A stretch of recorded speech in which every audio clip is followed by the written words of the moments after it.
सुनी तांबटलेन परिसरातील दी boys menswear दुकानात घुसून 2 संशयितांनी दुकान मालकाला लोखंडी रॉडनं मारहाण केल्याची घटना गुरुवारी सायंकाळी घडली।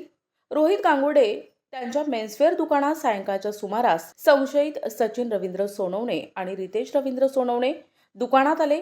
पत्नीला फ्रेंड रिक्वेस्ट का पाठवली असा वाद उपस्थित करून दोघांनी गांगुर्डे याच्यासोबत वाद घालत शिवीगाळ केली। संशयित रितेश सोनवणे यांनी तक्रारदार यांना धरून ठेवले आणि संशयित सचिन सोनवणे यांनी हातातील लोखंडी रॉडने गांगुर्डे यांच्या दोन्ही हातांवर, पायावर आणि पाठीवर बेदम मारहाण केली। मारहाणीनंतर पुन्हा आमच्या नादाला लागलास तर जिवंत ठेवणार नाही अशी दमदाटीही संशयितांनी केली। माझ्या शॉपचं नाव द बॉईज कलेक्शन। माझ्या शॉपचा ॲड्रेस आहे जुनी तांबट लेन, दामोदर आई शॉप नंबर 3। इथे सचिन सोनवणे व त्यांचा बंधू रितेश सोनवणे हे दोघं बंधू भाऊ आले माझ्या दुकानावरती।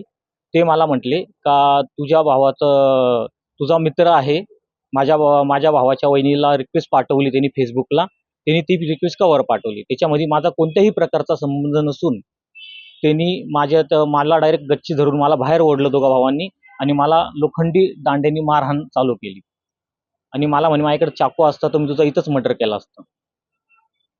त्याची धमकी दिली मला 3 ते 4 दिवसामध्ये जीवे ठार मारण्याची धमकी दिली। तर भद्रकाली पोलीस स्टेशनमध्ये ह्या संदर्भात मी कंप्लेंट नोंदवलेली असून 2 दिवसापासून त्यांना कोणत्याही प्रकारची अटक अजून झाली नाही। एकच मागणी आम्हाला न्याय पाहिजे। या प्रकरणी भद्रकाली पोलीस ठाण्यात गुन्हा दाखल करण्यात आलाय।